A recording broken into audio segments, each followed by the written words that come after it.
Kadosh, Boker Or, Mishna Yomi, Masechet Batra, Perek Tet, chapter 9, Mishnah Zayin and Chet, Mishnah 7 and 8. Mishnah Zayin comes and it says as follows: Hamchalek nechasav al piv. Somebody that starts distributing his properties al piv, which means balpeh, verbally. Rabbi Eliezer says, doesn't matter whether the person is healthy or he's dying. Nechasim sheyesh lehem achrayut, if it's going to be properties that have achrayut, which means they have a guarantee, which is usually real estate, like land, houses, things which are not, movable objects, right? So therefore, you make a kinyan. What is a kinyan? Kesef, money, shtar, a document, or chazakah, an act of chazakah, right? That's the way to come and to make these forms of acquisitions. If it's going to be movable objects, which means that they do not have achrayut, because basically there's no guarantee on them, and niknin metaltalin chazak uruch, and niknin ela b'meshicha. You only acquire them through the kinyan of meshicha. What is the kinyan of meshicha? Pulling them. Yeah, you pulled them. He says that sages made up this Shivmorah stuff we've been studying for weeks. 1 minute. Yes. Yeah. So he comes and he says now like this. According to Rabbi Eliezer, right, they didn't make any special decree. Okay? Very good.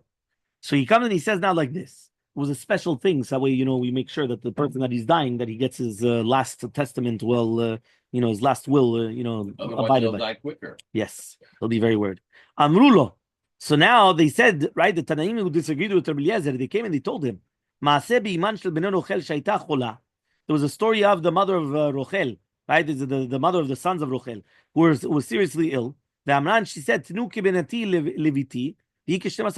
to my daughter the brooch. The brooch is a type of a jewelry, right? And it's worth 12 money. And then she died. Right? They actually gave it to her. So therefore, they bring a proof that what? There was not even a kinyan done.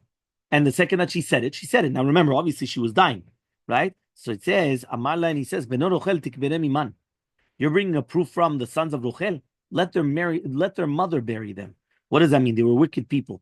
And therefore they penalize them by taking it away and giving it to the sister, even though mitzad din, they shouldn't have done that. So don't bring a proof from Bnei Rochel, right? Also their name actually, goes with it. Remember, Lo Telech Rachil, right? Rochel, fine. It says here, Chachamim come and they say, there's now a third view. B'Shabbat, Tivarav Kayamim. If he comes and he gives it over on Shabbat, it's going to be okay. Why? He can't write. So since he can't write a document on Shabbat, so therefore the decree of the verbal, the gift, right, was only saying in such a form, in a normal way with a document. It was fine. But here at Shabbat, you can't do it. So therefore, you can't do nothing. Right? So therefore, it's going to be okay. Not during the week. Why? But during the week, it's not going to be valid because, again, obviously, you would need to have a kinyan, right, in order to acquire it. Right? Now, Rabbi Yoshua comes and he says, and he challenges, right, this view. Okay. And he says, B'Shabbat Amru, if you actually come and you say that it's going to be valid even on Shabbat, so then Kav Chomer during the week that it should be valid, right? When he does have the ability to do it with a kinyan. So basically, he says that if the rabbi is already allowed the sick person to come and to transfer verbally when he's unable to do it, which is on Shabbat, so Kav Chomer when he's able to do it, so then he could actually do it as well. So look how many different opinions that you had in the same Mishnah. Okay. Similarly, the same thing one could acquire to a minor.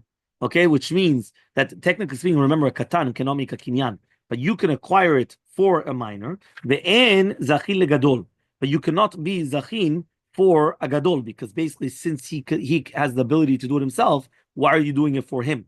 Now again, they hold that no one else can do it for him. Okay, so he says, Rabbi Yoshua says, lekatan amru, if for a katan you can do it, so kavachom legadol, all the more so you could do it for a gadol, obviously. And again, obviously the Gemara is going to explain all the svarot, right, by every single one. How are they saying that somebody can One second. acquire? Yeah, and it says like this. Nafal abayit alav ve'alaviv. What happens right now if the house collapses on a person and then it's on his father? Or alav, or on a person, right? And somebody that has to give him an inheritance. Let's say a brother. Now both of them were killed. We don't know who died first. Remember, we just did this Mishnah. Now he's got a ketubah on him, meaning that he has to give the ketubah to the wife. Plus, right, he's got a creditor. He's got somebody that wants to collect money. The inheritors of the father come and they say that the son died first and then afterwards the father. Right? And therefore the property of the father never into the possession of the son. And therefore the wife and the creditors cannot do anything. And Balei Chov are saying the exact opposite. The Balei Chov, which one's the ones that means the creditor is saying the exact opposite. The first the son died, and then what happens is that afterwards was the son that died, and therefore that's what happens. So he says, Bet Shammai Omrim, Bet Shammai come and they say Yachlok, we'll just divide the money between them, right? And therefore the collectors get half of what they're owed, and that's it. Bet Hillel Omrim, Bet Hillel come and say no, Nechasim Chazkatan. Depends who has the chazakah on it, because since again you have a dispute on property that a religion linked to the father, so it probably was still his. And therefore, we're going to see that it has the chazakah. And according to the chazakah, that's the one that actually has it.